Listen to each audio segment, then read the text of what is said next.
देखंतु जो कृषक भाई माने आपण अपेक्षा करिसंती 19तम किस्ती पीएम किसान रो केबे मिलिबो। देखंतु एबे मु पीएम किसान वेबसाइट रे रहिछि आपण मानको देखै दोछि 19तम किस्ती आपण मानको फेब्रुआरी 24 तारिख देखंतु एठी लेखा जायछि। तो honourable prime minister will release the 19 instalment of the PM Kisan Yojana on 24 February 2025। आपण को फेब्रुआरी 24 तारिख दिन 19तम किस्ती टंका मिलबा को जाउछि। बहुत बड़ खुशी खबर आम कृषक भाई मानक पई। देखंतु जो माने ईकेवाईसी करनांती सेमानक पई दुख खबर जे आपण जदि ईकेवाईसी करनांती ताहाले आपण टंका पाई परिबे नाही। आपण कोन करिवे ना ओटीपी बेस्ड आपणक मोबाइल नंबर रे ओटीपी जीवो। ओटीपी देई आपण पीएम किसान रे ईकेवाईसी करि परिबे अति सहज रे। जदि आपणक मोबाइल रे भी करि परिबे नहले आपण सीएससी सेंटर रे जाईकी बायोमेट्रिक देई आपण ईकेवाईसी करि परिबे। देखंतु बंधु माने केउ माने पाइबे एथरो तांकर लिस्ट मु आपण मानको देखाई देबी। तणु वीडियो को समस्त लाइक कर दियंतु। लाइक कले आपण जानि परिबे जे आपणक लिस्ट ना अछि ना नाही आपण पाई परिबे कि नाही 19तम किस्ती।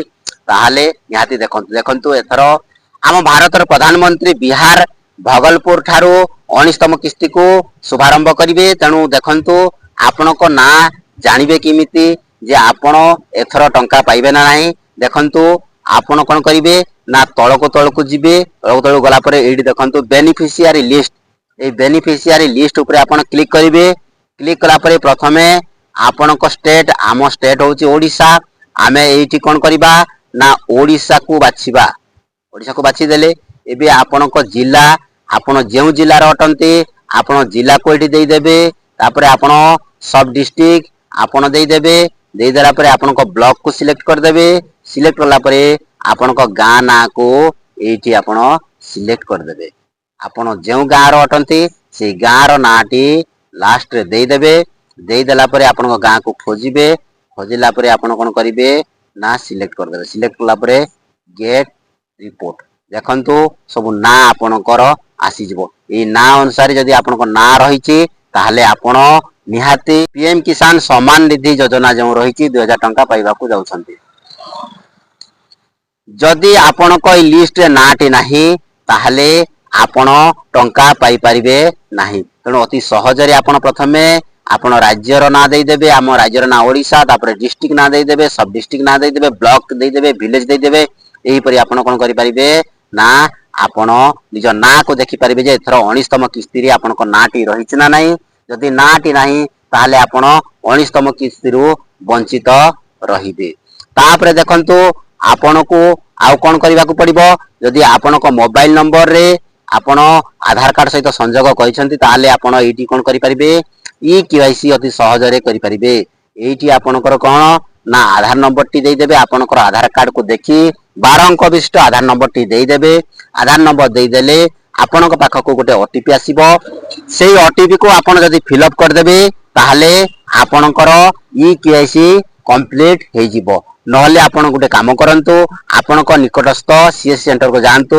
सीएस सेंटर रे गले आपण फिंगरप्रिंट देई देले आपणकर ई केवाईसी कंप्लीट हे जिवो। ई केवाईसी कंप्लीट हे गले आपण अति सहज रे पीएम किसान टंका 2000 टंका फेब्रुआरी मास 24 तारिख दिन पाई परिबे। नहले आपण जदि कृषक अटंती आपण करि नांती केसी आपण टंका टी भी पाई परिबे नाही। कृषक मानकर टंका अटकी जाईछि 17तम किस्ती 18तम किस्ती सेमाने कोन करिवे सेमानकर जदि ई केसी कंप्लीट हे नाही सेमाने भी जदि ई केसी कर देबे एका थरे के 6000 टंका पाई परिबे। जो मानकर बाकी आगरु जतली किस्ती दिया सरीछि पाई नाहंती ताले सेमाने भी ई केसी को अति सहज रे करि परिबे।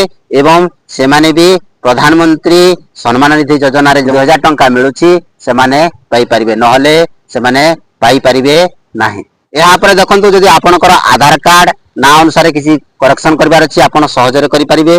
देखंतु एठी देइछि कृपया आधार कार्ड के अनुसार नाम सुधार के लिए मोबाइल ऐप माध्यम से फेस ऑथेंटिकेशन आपण को मुहर फोटो देई आपनकर फेस ऑथेंटिकेशन या सीएससी केंद्र के माध्यम से आपण सीएससी सेंटर को जाई आपण आधार कार्ड को देई आपण करि परिबे नहले करि परिबे नाही। यार गोटे मोबाइल ऐप अछि पीएम किसान रो मोबाइल ऐप से मोबाइल ऐप सहायता रे आपण फेस ऑथेंटिकेशन अनुसार आपण आधार कार्ड को सुधार करि परिबे।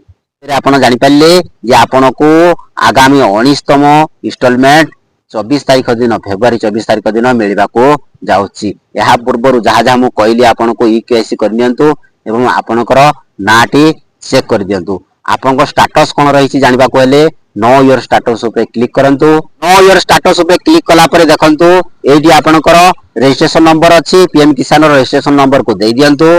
ता साइड गोटे कैप्चा अछि कैप्चा ऊपर आपन कैप्चा को फिलअप कर दियंतु। कैप्चा को फिलअप कर देला परे गेट ओटीपी आपन क्लिक कर देबे। ताहाले आपन को मोबाइल नंबर को गोटे ओटीपी आसीबो से ओटीपी को फिलअप कर देले आपन जानि परिबे आपन को केउठी टंकाटी अटकिछि। सेही अनुसार आपन कोन करिवे यदि आपनकर ईकेआईसी करिनाहांती टंका अटकिछि ईकेआईसी करनियंतु। जदि आपनकर स्टेट वेरिफिकेशन रे रहिछि ताले आपन को अपेक्षा करबा को पड़िबो। अपेक्षा कले आपनकर कोन हे जिवो ना टंका आसी जिवो। तापरे देखंतु यापरे आपन को कोन करबा पड़िबो मु कहिबी। जदि आपन चाहुचंती अपडेट मोबाइल नंबर एडी देखंतु गोटे देइछि update mobile number. Update mobile number रे आपन जदि क्लिक करिवे आपन कोन करिवे ना रजिस्ट्रेशन नंबर आपन रजिस्ट्रेशन नंबर दे देबे कैप्चा को फिलअप कर देबे। ताले आपन कोन करि परिबे ना आपन को मोबाइल नंबर को अपडेट कर देबे किबा आधार ऑप्शन अछि आधार नंबर दे आपन मोबाइल नंबर को निजर मोबाइल नंबर को अपडेट करि परिबे। जदि आज अपडेट टी आपण मानको भल लागि जदि वीडियो को लाइक करनांती निहाती गोटे छोट लाइक टी कर देबे एवं वीडियो को समस्त पाख को शेयर कर दियंतु। एवं जदि आपण किछि यह बाबद रे जानिबा को चाहुचंती निहाती कमेंट बॉक्स रे कमेंट करिवे। जदि सब्सक्राइब करनांती ताले सब्सक्राइब करनियंतु।